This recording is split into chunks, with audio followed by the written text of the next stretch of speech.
बहुत सारे दर्शकों ने हमसे कहा कि टीवीएस iQube और टीवीएस ऑर्बिटर का कंपैरिजन बताइए।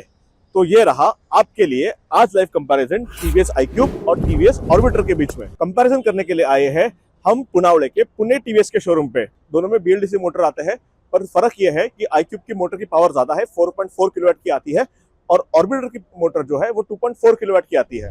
बड़ी मोटर होने के कारण iQube में आपको 17 किलोमीटर का टॉप स्पीड मिलता है, और ऑर्बिटर में छोटी मोटर होने के कारण आपको 68 किलोमीटर का टॉप स्पीड मिलता है। iQube में आपको 12 इंच के अलॉय व्हील आते हैं जो काफी अच्छा ग्रिप दे सकते हैं आपको, और ऑर्बिटर में आपको आते हैं 14 इंच के टायर, और वो थोड़े पतले हैं कंपेयर टू iQube। ऑर्बिटर में पीछे आपको 12 इंच के टायर मिलते हैं, आगे 14 इंच का मैंने आपको बताया टायर मिलते हैं, और iQube में आगे और पीछे दोनों भी आपको 12 इंच के टायर मिलते हैं। इसका व्हील अलॉय या स्टील नहीं है, ये दोनों में टायर में ही मोटर है, बीएलडीसी इसको बोलते हैं, हब मोटर है।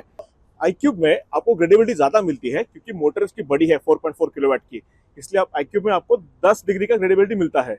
ऑर्बिटर में मोटर आपको 2.4 किलोवाट की मिलती है, उस कारण आपकी ग्रेडेबिलिटी कम होती है, जो आपको 60 डिग्री ग्रेडेबिलिटी देता है। iQube में आपको बहुत सारे वेरिएंट मिलते हैं बैटरीज के हिसाब से और फीचर्स के हिसाब से। तो अगर हम बैटरीज की बात करें तो आपको मिलता है 2.2 किलोवाट का बेस वेरिएंट वाला बैटरी, और वो जाता है अप टू मैक्सिमम 5.2 किलोवाट के साथ। ऑर्बिटर में आपको एक ही सिंगल बैटरी मिलती है 3.1 किलोवाट की। हालांकि दोनों में जो है आपको निकल मैग्नीज कोबाल्ट की बैटरी मिलती है, लिथियम आयन की, और दोनों की जो वारंटी है वो सिमिलर है, 3 साल या 50,000 किलोमीटर की। iQube का ये वेरिएंट जो है वो 3.1 किलोवाट का वेरिएंट है। इसमें आपको TFT डिस्प्ले मिलता है, जिसमें आपको परसेंटेज दिखता है, चार्ज कितना हुआ है, DT ही दिखती है। अभी गाड़ी पार्किंग में, आपको पार्किंग से निकाल के भी दिखाऊंगा मैं। और इसमें आपको अगर आप टॉप एंड वेरिएंट में जाते हैं तो आपको उसमें टच स्क्रीन डिस्प्ले मिलता है, कनेक्टेड फीचर्स भी मिलते हैं। इसी सेम वेरिएंट में इसमें और एक वेरिएंट आता है, मतलब 3.1 में, जहाँ पे आपको थोड़ा बड़ा डिस्प्ले मिलता है और कनेक्टेड फीचर वाले भी उसमें एक वेरिएंट आता है। अगर हम ऑर्बिटर की बात करें तो इसमें आपको LCD डिस्प्ले मिलता है कलर वाला, जिसमें आपको बैटरी परसेंटेज दिखता है। जब आप उसको मेन स्टैंड से निकालेंगे, और इसका स्टार्ट में डालना उसको थोड़ा डिफिकल्ट है थोड़ा, हाँ, तो इसमें आई थिंक DT भी दिखाता है, इसमें आपको DT नहीं दिखता है। डिस्टेंस टू एम्प्टी जो आपको iQube में दिखता है वो आपको ऑर्बिटर में नहीं दिखता है।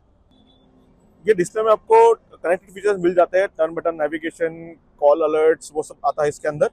पर ये काफ़ी बेसिक डिस्प्ले है, और इसके अंदर 2 मोड्स है। ये आप इको मोड पे गाड़ी है, इसको मैं मोड बटन दबाऊँ तो ये गाड़ी सिटी मोड में जाती है। पार्किंग से निकालने के बाद इसका डिस्प्ले कुछ ऐसे दिखता है, 5.5 इंच का डिस्प्ले है इसका, और इसको हम लोग 2 मोड में चला सकते हैं, इको या पावर में। आप देख सकते हैं कि डिस्टेंस टू एम्प्टी इसका चेंज हो जाता है मोड चेंज करने के बाद। यहाँ पे 99 दिखा रहा है इको में, अगर हम इसको DT चेंज करें, पावर में लेके जाए तो 65 का दिखाता है। अगर मैं डिस्प्ले के हिसाब से बात करूँ तो मुझे इसका डिस्प्ले काफ़ी क्रिस्प लगा, अच्छा लगा कंपेयर टू ऑर्बिटर। ऑर्बिटर में जो DT फीचर उन्होंने डालना चाहिए था, जो बहुत इंपॉर्टेंट फीचर है, जिससे आपको पता होता है कि आपकी गाड़ी एग्जैक्टली कितना किलोमीटर जाएगी, या आपको परसेंटेज के हिसाब से सोचना पड़ेगा, यार 68% है तो प्रॉब्ली 70 किलोमीटर जाएगी, 70% है तो 80 किलोमीटर जाएगी। तो I think distance to empty एक बहुत इंपॉर्टेंट फीचर ऑर्बिटर में मिस हो गया है।